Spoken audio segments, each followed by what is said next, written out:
வீட்டுல 2வது நாள் கொழு பூஜைக்கான ஏற்பாடெல்லாம் பண்ணிக்கிட்டு இருக்காங்க. அப்ப ரவி வந்து கிச்சன்ல வந்து பூரண கொழுக்கட்டை செஞ்சுக்கிட்டு இருக்காரு. ஸ்ருதி வந்து அதை டேஸ்ட் பண்றதுக்காக எடுக்கிறாங்க. ஏய் தொடாத அப்படின்னு சொல்றாரு ரவி. உடனே ஏன்டா நான் டேஸ்ட் பண்ணி பாக்குறேன் கொஞ்சம் அப்படின்னு சொல்லிட்டு ஸ்ருதி சொல்றாங்க. அதை கேட்டோன்னா வேண்டாம் அப்படியெல்லாம் பண்ணக்கூடாது, சாமிக்கு பிரசாதம் படைச்சதுக்கு அப்புறம் தான் சாப்பிடணும் அப்படின்னு சொல்லி ரவி சொல்றாரு. இவன் ஒருத்த எல்லாத்துக்கும் கிளாஸ் எடுத்துட்டு அப்படின்னு சொல்லிட்டு ஸ்ருதி பேசாம நிக்கிறாங்க. அப்ப ரவி வந்து கொலக்கட்டைக்கு தேவையான மாவை வந்து தட்டி பிடிச்சி வச்சிட்டு இருக்காரு. அப்ப ஸ்ருதி இருந்துட்டு சரி இந்த பூரணத்தையாவது நான் சென்டர்ல வைக்கிறேன் அப்படின்னு சொல்லிட்டு ஹெல்ப் பண்றாங்க. இங்க ஹால்ல வந்து மீனா கொழு வச்சிருக்கிற இடத்துல எல்லாம் விளக்குக்கெல்லாம் திரி போட்டு பூவெல்லாம் வச்சுக்கிட்டு இருக்காங்க. அந்த நேரம் பார்த்து கரெக்டா மனோஜும் ரோஹிணியும் வந்து வராங்க. எங்க போயிட்டீங்க நீங்க அப்படின்னு சொல்லிட்டு விஜயா கேக்குறாங்க. நாங்க பர்ச்சேஸ் பண்ண போயிருந்தோம் ஆண்டி அப்படின்னு சொல்லி அவங்க சொல்றாங்க. வாங்க நேரம் ஆயிடுச்சுல ரோஹிணி, நீ போய் விளக்கேத்து அப்படின்னு சொல்லி ரோஹிணி சொல்றாங்க. உடனே அண்ணாமலை இருந்துட்டு ஏன் மீனா தான் எல்லாம் ரெடி பண்ணிட்டு இருக்கால, அவளை ஏத்துட்டோம் அப்படின்னு சொல்லி சொல்றாரு. அதெல்லாம் பண்ணக்கூடாது, ரோஹிணி தானே இந்த வீட்டோட மூத்த மருமக, அவதான் ஏத்தணும், நீ போ ரோஹிணி போய் விளக்கேத்து அப்படின்னு சொல்லி சொல்றாங்க. உடனே முத்து இருந்துட்டு பாத்தியாப்பா கொழு வைக்கிறதுக்கு பர்மிஷன் வாங்கி எல்லாம் ஏற்பாடு பண்ணி வேலை செஞ்சுட்டு இருக்கிறது மீனா, ஆனா முதல் மரியாதை மட்டும் பார்லர் அம்மாக்காமா அப்படின்னு சொல்லி சொல்றாரு. இதுக்கு பேரு தான் வந்து வெள்ளந்திங்கிறது ஒருத்தன் விரல் சூப்பர் ஒருத்தங்கிற கதை போல இருக்குது அப்படின்னு சொல்லி சொல்றாரு. உடனே மீனா இருந்துட்டு இன்னைக்கு வந்து யார் ஏத்துறாங்க அப்படிங்கிற கணக்கெல்லாம் கிடையாது, எந்த பாகுபாடும் கிடையாது, அவங்களே விளக்கு ஏத்துட்டும், எனக்கு எந்த பிரச்சனையும் இல்லை அப்படின்னு சொல்லி சொல்றாங்க. உடனே ரோஹிணி இருந்துட்டு மீனா ஒரு தாம்பாளத்தட்டை எடுத்துட்டு வரீங்களா அப்படின்னு சொல்லி சொல்றாங்க. சரி எடுத்துட்டு வரேன் அப்படின்னு சொல்லிட்டு மீனா உள்ள போறாங்க. அப்ப வந்து ரோஹிணியும் விஜயாவும் விளக்கு ஏத்துறாங்க. மீனா தாம்பாளத்தட்டை எடுத்து கொண்டு வந்து கொடுத்ததுக்கப்புறம் ரோஹிணி வந்து ஒரு பேக்ல இருந்து ஃப்ரூட்ஸ் எல்லாம் எடுத்து அந்த பிளேட்ல வைக்கிறாங்க.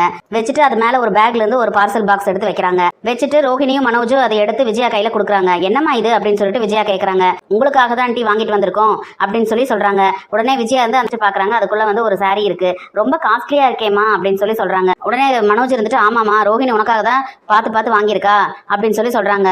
இருந்தாலும் பாக்குறதுக்கு இந்த சாரி ரொம்ப காஸ்ட்லியா இருக்கே ரோஹிணி சொல்றாங்க விஜயா. உங்களுக்காக தான் ஆண்டி வாங்கியிருக்கு, நீங்க இப்பவே போய் கட்டிட்டு வாங்க அப்படின்னு சொல்லி சொல்றாங்க. அதை பார்த்துட்டு விஜயா இருந்துட்டு நான் கல்யாணத்துக்கு முன்னாலதான் இந்த மாதிரி எல்லாம் காஸ்ட்லியா ரொம்ப புடவை கட்டியிருக்கேன், இப்ப நீ தான் எடுத்து கொடுத்துருக்கேன் அப்படின்னு சொல்லி சொல்றாங்க. இந்த கூத்து இங்க நடக்கிற கூத்து எல்லாம் மீனா அண்ணாமலை முத்து எல்லாரும் பாத்துக்கிட்டு தான் இருக்காங்க. உடனே முத்து இருந்துட்டு பாத்தியாப்பா அப்ப இது வரைக்கும் நீ இந்த மாதிரி காஸ்ட்லியான புடவையெல்லாம் எடுத்து கொடுக்கல அப்படிங்கிற மாதிரி குத்தி காட்டுறாங்க அப்படின்னு சொல்லி சொல்றாரு. உடனே அண்ணாமலை இருந்துட்டு அவங்க அப்பா அளவுக்கோ மனோஜ் அளவுக்கோ எல்லாம் எனக்கு வசதி கிடையாது, ஏதோ என்னால முடிஞ்ச அளவுக்கு நான் எல்லாமே செஞ்சிருக்கேன் அப்படின்னு சொல்லி சொல்றாரு. நீ ஏப்ப கவலைப்படுற, நீ உழைச்சு கஷ்டப்பட்டு இந்த மொத்த குடும்பத்தையும் பார்த்துட்டு இருக்க, அதனால நீ கவலைப்படாதப்பா அப்படின்னு சொல்லி சொல்றாரு. அது மட்டுமா இவன் மொத்தமா 27 லட்சத்தை ஆட்டை போட்டு போயிருக்கான் உன்னோட காசை அப்படின்னு சொல்லி சொல்லவும் விஜயா திரும்பி முறைக்கிறாங்க. அது மட்டும் இல்லாம இவங்க 2 பேரும் சேர்ந்து அம்மாக்கு மட்டும் தானப்பா புடவை எடுத்துட்டு வந்திருக்காங்க அப்படின்னு சொல்லிட்டு ஏன் அப்பா வீட்டுல இருக்காரு, அவருக்கும் ஒரு துணிமணி எடுத்துட்டு வரணும்னு உங்களுக்கு தோணலையா அப்படின்னு சொல்லி முத்து கேட்கிறாரு. இதெல்லாம் அம்மா கண்ணுக்கு தெரியாது அப்படின்னு சொல்லிட்டு முத்து சொல்றாரு. அதை கேட்டோன்னா விஜயாக்கு ஒரு மாதிரி அப்படியே திரும்பி பார்த்துட்டு முழின்னு முடிச்சுட்டு நிக்கிறாங்க. இவங்களுக்கும் மூஞ்சில ஒரு மாதிரி ஆயிருது. விஜயாவை நைஸ் பண்ணி வைக்க வேண்டியதானே இவங்க இருக்காங்க, அதனாலதான் விஜயாக்கு மட்டும் புடவை எடுத்துட்டு வந்திருக்காங்க. உடனே அண்ணாமலை இருந்துட்டு விடுமுத்து, நான் அதெல்லாம் எதுவும் எதிர்பார்க்கல, இவங்க அவங்கன்னு எல்லாம் செய்வாங்கன்னு சொல்லிட்டு அப்படின்னு சொல்லி சொல்றாரு. உடனே ரோஹிணி இருந்துட்டு இது வந்து கொழு பூஜை, இது வந்து பெண்களுக்கான விசேஷம் இல்லையா, அதனாலதான் நான் ஆண்டிக்கு மட்டும் சாரி எடுத்துட்டு வந்தேன், அப்படியெல்லாம் நினைக்கல அப்படின்னு சொல்லி சொல்றாங்க. உடனே முத்து இருந்துட்டு நம்ம மனுஷங்களுக்குள்ளதான் வந்து ஆண் பெண் பேதமெல்லாம் இருக்குதே தவிர கடவுளுக்கு கூடவா அப்படி இருக்குது அப்படின்னு சொல்லி கேட்கிறாரு. ஏதோ சொல்லி சமாளிச்சுட்டாங்க அப்படின்னு சொல்லி சொல்றாங்க.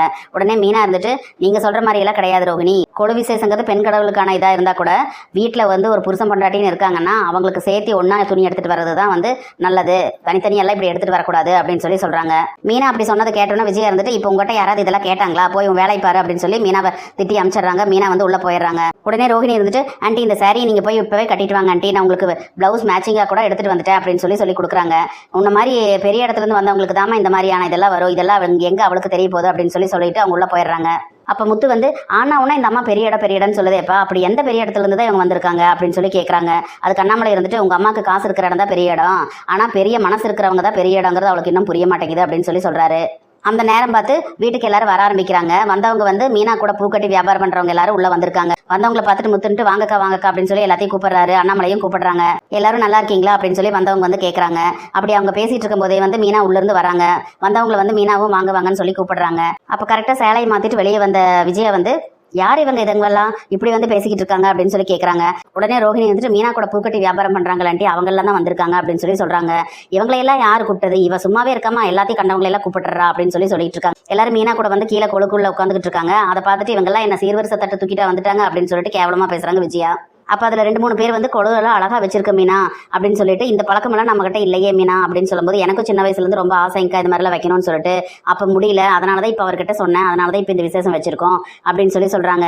அப்ப நல்லா கொழு வச்சிருக்கு அழகா இருக்கு அப்படின்னு சொல்லிட்டு அந்த பொம்மையெல்லாம் தொட்டு பாக்குறதுக்கு இது பண்றாங்க. உடனே விஜயா வந்து ஏய் அதெல்லாம் தொடாது அப்படின்னு சொல்லிட்டு அவங்க கிட்ட சிம்பறாங்க. உடனே விஜயா இருந்துட்டு saree கட்டிட்டு வந்ததை காமிச்சு ரோகிணி நல்லா இருக்கா அப்படின்னு சொல்லி கேட்கறாங்க. உடனே மனோஜ் இருந்துட்டு saree ரொம்ப பிரைட்டா இருக்கு, உன் ஃபேஸ் தாமா ரொம்ப கொஞ்சம் பிரைட்டா இருந்தா நல்லா இருக்கும் அப்படின்னு சொல்லி சொல்றாங்க. உடனே விஜயா இருந்துட்டு அப்ப நான் என்ன எம்ஜிஆர் கலர்ல இருக்கணுமா அப்படின்னு சொல்லி கேட்கறாங்க. மனோஜ் சும்மா இரு அப்படின்னு சொல்லிட்டு ரோகிணி வந்து ஆண்டி ரொம்பவே அழகா இருக்கீங்க வாங்க அப்படின்னு சொல்லிட்டு எல்லாரும் பூஜைக்கு வந்துடுறாங்க. அப்ப விஜயா வந்து பூஜையெல்லாம் ஆரம்பிச்சு பூஜையெல்லாம் பண்றாங்க. எல்லா தீபாராதனையும் காட்டணும்னா எல்லாரும் சாமி கும்பிட்டுட்டு இருக்காங்க. அந்த சமயத்துல மனோஜ் இருந்துட்டு போ ரோஹிணி போ அம்மா கூப்பிட்டு போ அப்படின்னு சொல்லி சொல்றாரு. ஆண்டி கொஞ்சம் வாங்க ஆண்டிங்க அப்படின்னு சொல்லிட்டு அவங்க ரூம் கிட்ட கூட்டிட்டு போறாங்க. என்னம்மா என்ன விஷயம் அப்படின்னு சொல்லி சொல்றாங்க. அங்க இருக்கவங்க எல்லாரும் அவங்களே திரும்பி பார்த்துட்டு இருக்காங்க. உடனே மனோஜ் கிட்ட வந்து போ உள்ள போய் எடுத்துட்டு வா அப்படின்னு சொல்லி ரோஹிணி சொல்றாங்க. உள்ள போய் மனோஜ் வந்து ஒரு பார்சல் வந்து கொண்டு வராரு. அதை பார்த்து இது அப்படின்னு சொல்லிட்டு விஜயா கேட்கறாங்க. இதை நீங்க தான் ஓப்பன் பண்ணணும் ஆண்டி அப்படின்னு சொல்லி சொல்றாங்க. என்னம்மா இது அப்படின்னு சொல்லும்போது வாங்க நீங்க அப்படின்னு சொல்லிட்டு சாமி கிட்ட கூட்டிட்டு வந்துட்டு நீங்க ஓப்பன் பண்ணுங்க அப்படின்னு சொல்லி சொல்றாங்க. அவங்க வந்து என்ன இது இந்த மாதிரி இருக்குது அப்படின்னு சொல்லிட்டு எல்லாரும் பார்த்துக்கிட்டு இருக்காங்க. என்னன்னு சொல்லுமா இது என்னது அப்படின்னு சொல்லி கேட்கறாங்க. உடனே ரோஹிணி என்று இது ஒரு நேம் போர்டு ஆண்டி, இது நீங்க உங்க கையால தான் ஓப்பன் பண்ணி வைக்கணும் அப்படின்னு சொல்லி சொல்றாங்க. உடனே முத்து இருந்துட்டு இவன் படிச்சதெல்லாம் முதலே வெளியே வாசல மாட்டி வச்சிருக்குதுல்ல, அது இல்லாம இது பெருசா வேற அடிச்சு வச்சிருக்கானா இப்போ அப்படின்னு சொல்லி கேட்கறாரு. டேய் அது இல்லடா இது வேற அப்படின்னு சொல்லிட்டு மனோஜ் சொல்றாரு. உடனே ரோஹிணி வந்து அதை எடுத்துட்டு வர்றாங்க. விஜயா வந்து அந்த பார்சல் வந்து கட் பண்றாங்க. அப்ப ரோஹிணியும் மனோஜும் கிளாப் பண்றாங்க. மத்தவங்க எல்லாரும் இப்படியே பார்த்துட்டு இருக்காங்க. உடனே மனோஜ் இருந்துட்டு டே ரவி கிளாப் பண்றா, எல்லாரும் கிளாப் பண்ணுங்க அப்படின்னு சொல்றாங்க. எல்லாரும் கிளாப் பண்றாங்க. அப்புறம் அந்த பேக்கெட்டை ஓப்பன் பண்ணி சாமி கிட்ட பக்கத்துல ரோஹிணி வைக்கிறாங்க. அதை பார்த்தோம்னா வி மேக்கப் கோர்ஸ் அப்படின்னு சொல்லிட்டு என்ன ரோஹிணி இது அப்படின்னு சொல்லி கேட்கறாங்க. ரோஹிணி வந்து ஆன்லைன்ல வந்து மேக்கப் கிளாஸ் வந்து கோர்ஸ் எடுக்க போறா அப்படின்னு சொல்லிட்டு மனோஜ் சொல்றாங்க. என்ன ரோஹிணி அது அப்படின்னு சொல்லிட்டு விஜயா கேட்கவும் ஆமா ஆண்டி நம்ம பிசினஸை விரிவுபடுத்தணுங்கிறதுக்காக தான் இப்போ வந்து கோர்ஸ் வந்து ஆன்லைன்ல எடுக்கலாம்னு சொல்லி ஆரம்பிக்கிறதுக்கு இது பண்ணியிருக்கேன், அதுக்கான போர்டு தான் இது அப்படின்னு சொல்லி சொல்றாங்க. அதனாலதான் இது நல்ல நாள்ல உங்க கையால ஓப்பன் பண்ணணும் அப்படின்னு சொல்லி உங்களையவே இது ஓப்பன் பண்ண சொன்னேன் அப்படின்னு சொல்லிட்டு விஜயா கைஸ் வச்சுட்டாங்க ரோஹிணி. இனி என்னெல்லாம் நடக்க போகுதுன்னு சொல்லி நம்ம பொறுத்து இருந்து பார்க்கலாம். நம்ம வீடியோ பிடிச்சிருந்தா லைக் பண்ணி சப்ஸ்கிரைப் பண்ணுங்க ஃப்ரெண்ட்ஸ். தேங்க்யூ.